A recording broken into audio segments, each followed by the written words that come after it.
Hello everyone, আশা করি সবাই অনেক ভালো আছেন এবং মাত্র অল্প উপকরণে খুব সহজেই মাশকালাইয়ের ডাল বাসায় রান্না করতে পারবেন মাছ দিয়ে।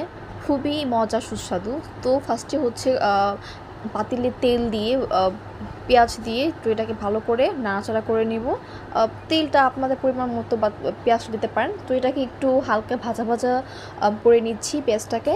তারপর হচ্ছে ভাজা ভাজা হয়ে যাওয়ার পর আমরা দিয়ে দিব হচ্ছে তেজপাতা, তারপর আমরা দিয়ে দিচ্ছি দারুচিনি, এরপর দিব হচ্ছে এলাচ, দিয়ে ভালো করে একটু নাড়াচাড়া করে নিব।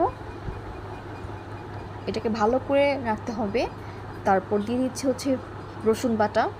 রসুন বাটা দেওয়ার পরও একটু হালকা নাড়াচাড়া করে নেব। তারপর দিয়ে দিব হচ্ছে আদা বাটা। তো এখানে দিয়ে দিলাম।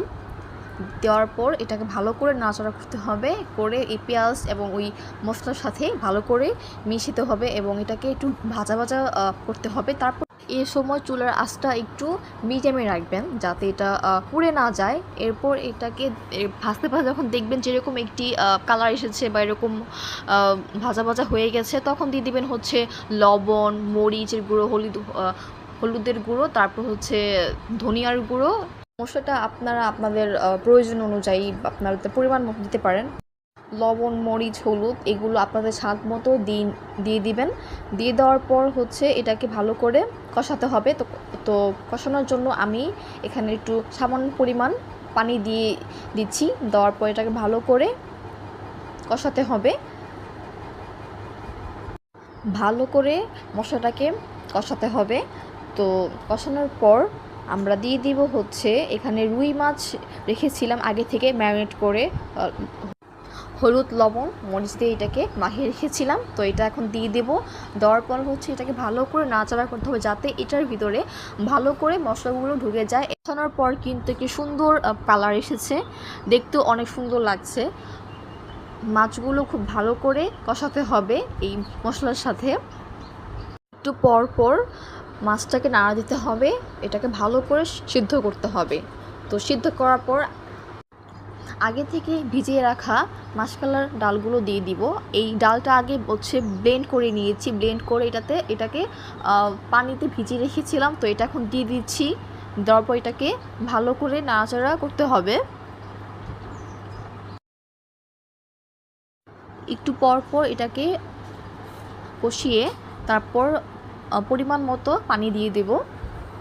পানি দেওয়ার পর এটাকে ভালো করে নাড়তে হবে যাতে ডালগুলো নিচে লেগে না যায়। পানি দেওয়ার পর মনে হলো যে আর একটু দেওয়া উচিত, তো আবার একটু দিয়ে নিলাম। পানি দেওয়ার পর এটাকে ভালো করে এখন নাড়াচাড়া করব। একটু পর পর ডালটাকে নাড়তে হবে যাতে এটা নিচে লেগে না যায়। আর সত্যি এই ডালটা আমার এত ভালো লাগে, আমার অনেক ফেভারিট একটা ডাল, আমি খুব পছন্দ করি। আর এই ডালটা মাছ বলেন, মাংস বলেন, যে কোনো কিছু দিয়ে খুব মজা হয়।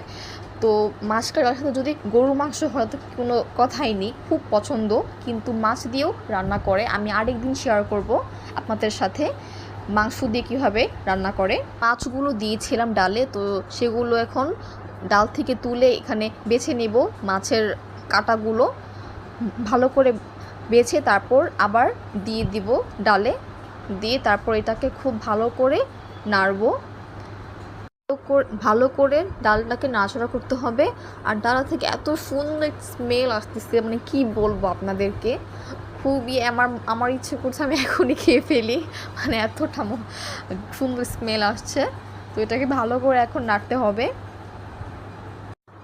একটু পর পর নাড়াচাড়া করবেন।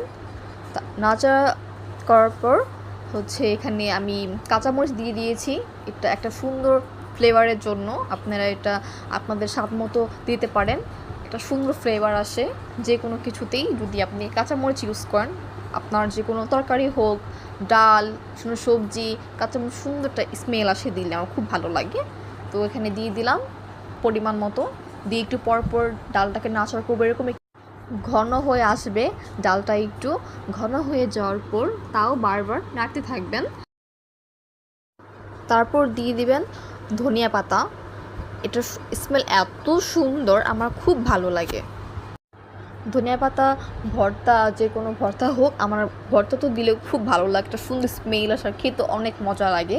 তো ডালে এই ধনিয়া পাতা দেওয়ার পর সুন্দর স্মেল আসতেছিল, আমার খুব ভালো লাগতেছিল। তো এটা দেওয়ার পর ভালো করে নাড়াচাড়া করবেন, করার পর তারপর তৈরি হয়ে যাবে আপনাদের ফেভারিট মাসকলাইর ডাল।